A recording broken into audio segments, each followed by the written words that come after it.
After many years my family tried to get back into my life, but I can't forgive them. I never thought I'd hear from them again. After all these years, after everything they put me through, I had finally built a life where their shadows couldn't reach me. But life has a way of dredging up old ghosts when you least expect it. It all started when I was 16.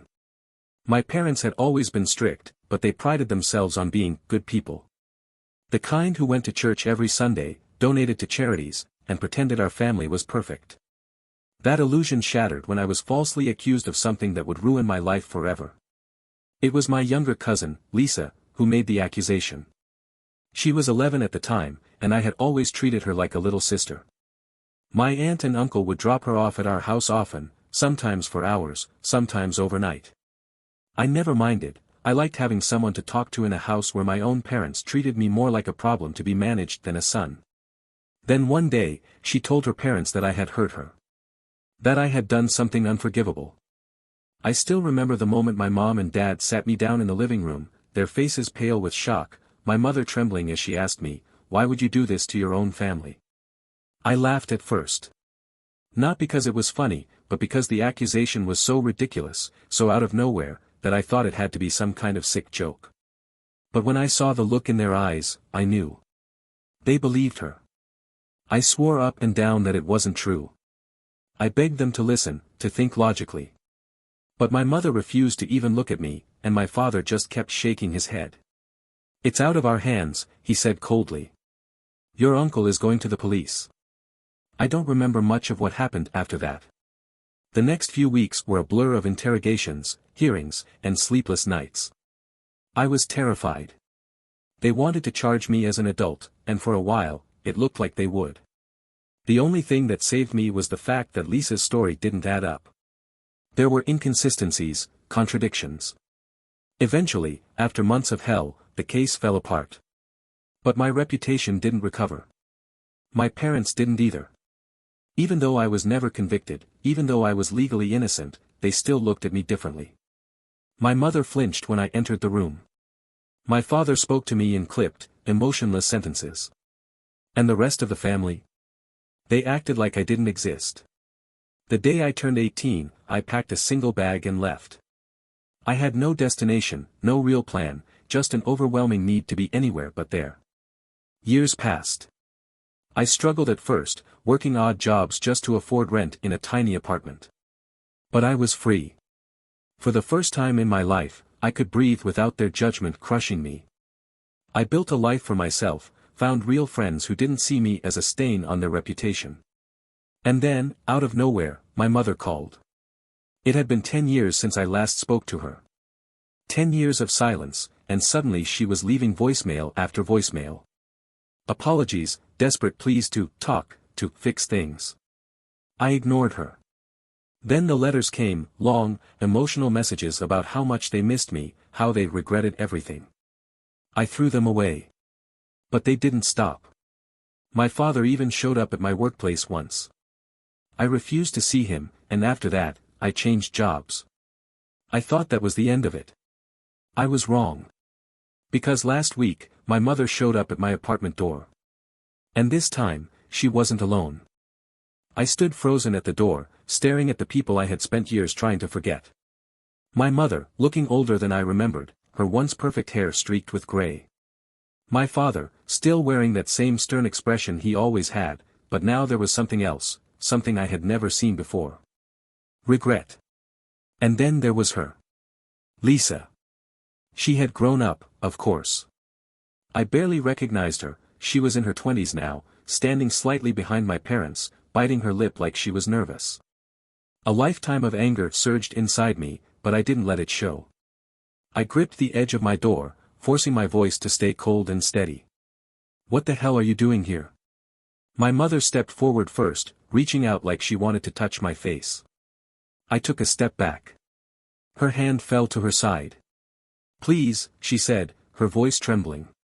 "Just, give us a chance to talk." "Talk?" I let out a dry, humorless laugh.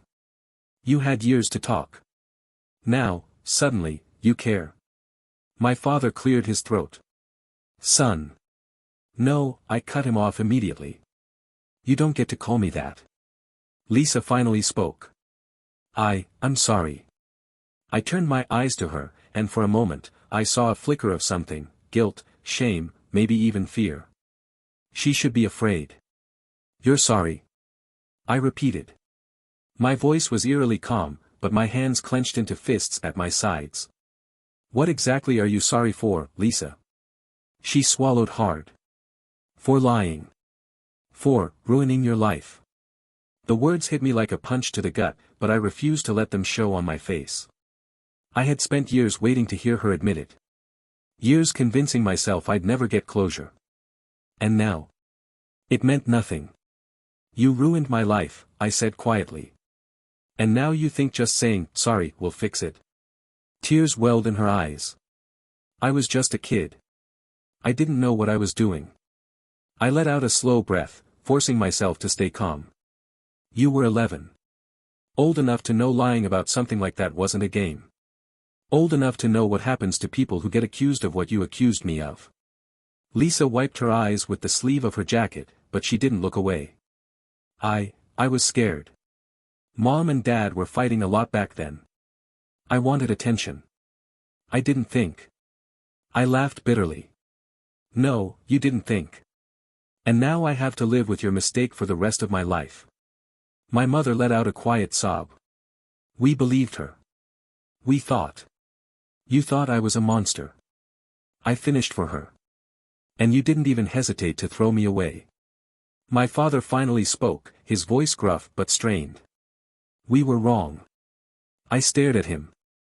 This was a man who had always been so sure of himself. A man who never once admitted to being wrong, not even when I was a child. And yet, here he was, standing on my doorstep, finally saying the words that could have changed everything back then. But it was too late. I shook my head. You don't get to rewrite history. You don't get to pretend this was just a mistake, something we can talk through and move past. I was your son, and you let the world tear me apart without hesitation. My mother sobbed harder. Lisa was crying now, too. But my father, he just stood there, silent, accepting every word. Please, Lisa whispered. Just, let us try to fix this. I stared at her, at the girl who had destroyed my life, at the parents who had let it happen. I had spent so long imagining this moment, thinking about what I would say if they ever tried to come back. And now that it was here, I didn't feel anger. I didn't feel satisfaction. I just felt empty. No, I said finally. You don't get to fix this.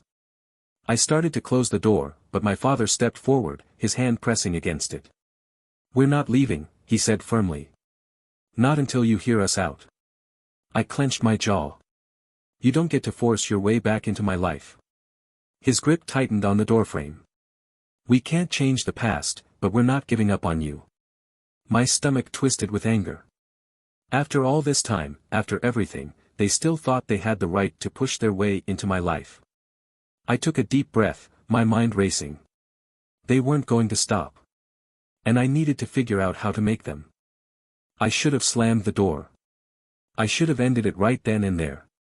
But my father's hand was still on the doorframe, and I could see it in his eyes. He wasn't going to leave without a fight. I clenched my jaw. You don't get to do this, I said, my voice dangerously low. You don't get to show up years later and demand I listen. We're not demanding anything, my mother said softly, but I could hear the desperation in her tone. We just. You just what? I snapped. Want me to sit down, hold hands, and pretend the last decade never happened? Lisa flinched, her breath hitching like she was about to cry again. I didn't care. My father's grip on the doorframe tightened. We made a mistake. I let out a sharp, bitter laugh. A mistake is forgetting someone's birthday. A mistake is not ruining your son's life because you couldn't be bothered to believe him. My father didn't flinch. He just stared at me. Move your hand, I said through gritted teeth. No. Anger burned through me, the kind I hadn't felt in years. I stepped forward until I was inches from his face. I don't want you in my life. That's my decision. You don't get to force your way in just because you suddenly feel guilty. My father's jaw tensed. For a second, I thought he might actually argue. Then Lisa spoke. Please. I turned my glare to her. You have nothing to say to me. I do, she whispered. I've been in therapy for years. I've spent every single day regretting what I did. I scoffed. Oh, so you've suffered, huh? Must have been real hard living your life while I was treated like garbage. Tears streamed down her face. I know it doesn't fix anything. I know you hate me, and I don't blame you. But her voice broke. I needed to tell you the truth. You deserve that. I stared at her, my heart pounding. I had dreamed of this moment for years, of hearing her admit she lied, of knowing my parents finally saw the truth. But now that it was happening, it meant nothing. You know what I deserved. My voice was steady, but there was an edge to it, sharp and unforgiving. I deserved parents who didn't throw me away. I deserved a family that stood by me instead of treating me like a criminal. My mother sobbed quietly. My father's expression hardened, like he wanted to argue but knew he had no right. I exhaled sharply. I don't owe you forgiveness. Lisa nodded quickly, like she had been expecting that. I know. And I don't want you in my life. That one hurt her. I could see it in the way she staggered back, like I had physically struck her. But I didn't care. I turned my eyes back to my father. Now move your hand. He hesitated. Then, after what felt like an eternity, he slowly stepped back. I gripped the doorknob. Don't ever come back. My mother let out a quiet sob. My father didn't say a word. Lisa just stood there, looking like she wanted to say something, anything, but knew it wouldn't matter. I slammed the door in their faces. And for the first time in years, I felt free. Or at least, I thought I did. Because later that night, I got a text. From an unknown number. You can't just walk away from family. I stared at the screen, my stomach twisting into knots. They weren't done with me yet. No name. No context. But I knew exactly who it was from. I stared at my phone, my mind racing. They weren't going to stop. They actually thought they could force their way back into my life. I wasn't about to let that happen. I had spent years being their victim. Now. It was my turn to take control. I didn't respond to the text. Instead, I got to work. See, while I had been rebuilding my life, I had also been preparing for this exact scenario. I had spent years collecting information, on my parents, my extended family, even Lisa. I knew their secrets. Their real secrets. My father? He had been evading taxes for years, funneling money through shell accounts to avoid paying his fair share. My mother? A habitual liar who had convinced an entire church community she was a saint, while covering up her own affair. And Lisa? Well. Lisa had gone to therapy, sure. But what she never told anyone was that I wasn't her first lie. She had accused a teacher of inappropriate behavior when she was 14. The case was quietly dropped after inconsistencies emerged, but the man's reputation never recovered. I had proof. Screenshots. Records. Documents they thought were long buried. It was time to use them. The next morning, I sent out a few anonymous emails. One to my father's company, detailing exactly how much he had stolen. With proof. One to my mother's church, exposing every disgusting lie she had ever told. And one to Lisa's employer, attaching the sealed case file from when she ruined that teacher's life. Then, I waited. It didn't take long. By noon, my father's company had launched an internal investigation. He was suspended indefinitely, pending legal action. By the evening, my mother's social circle had turned against her. I saw the church's Facebook page flood with angry comments, demanding she step down from all volunteer work. And Lisa?